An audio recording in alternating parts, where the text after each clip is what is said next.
Robot एक machine यानी मशीनी इंसान जो करता है सिर्फ इशारे पर काम।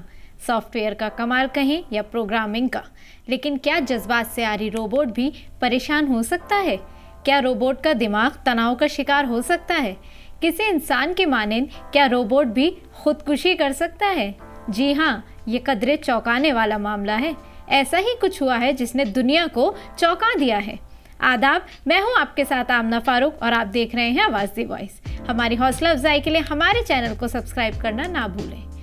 दरहकीकत जनूबी कोरिया से एक ऐसा मामला सामने आया है जिसने दुनिया भर में सबको हैरान कर दिया है।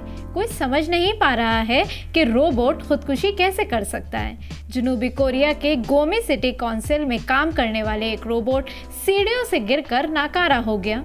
रोबोट के नाकारा होने के वाक़े पर खबरें आईं कि रोबोट ने खुदकुशी की है। ताहम माहिरीन का ख्याल है कि यह रोबोट तकनीकी खराबी के बाइस नाकारा हुआ है। ये रोबोट डॉक्यूमेंट्स की डिलीवरी करना, रिहायशियों को मालूमात फराहम करना और सिटी की तशहीर करने जैसे काम करता था। सीढ़ियों से गिरने से कब्ल ऐनी शाहिदीन ने देखा कि रोबोट का रवैया काफ़ी अजीब है और वो एक ही दायरे में उलझकर चक्कर पे चक्कर लगाए जा रहा है।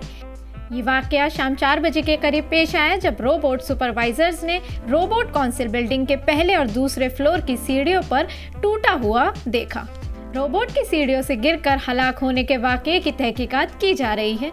हक्काम के मुताबिक ये वाकया नेविगेशनल एरर, सेंसर के फेल होने या फिर प्रोग्राम में खराबी के बाइस पेश आया है। सिटी काउंसिल के हुक्काम के मुताबिक रोबोट के टुकड़े जमा कर लिए गए हैं जिनका कंपनी जायजा लेगी।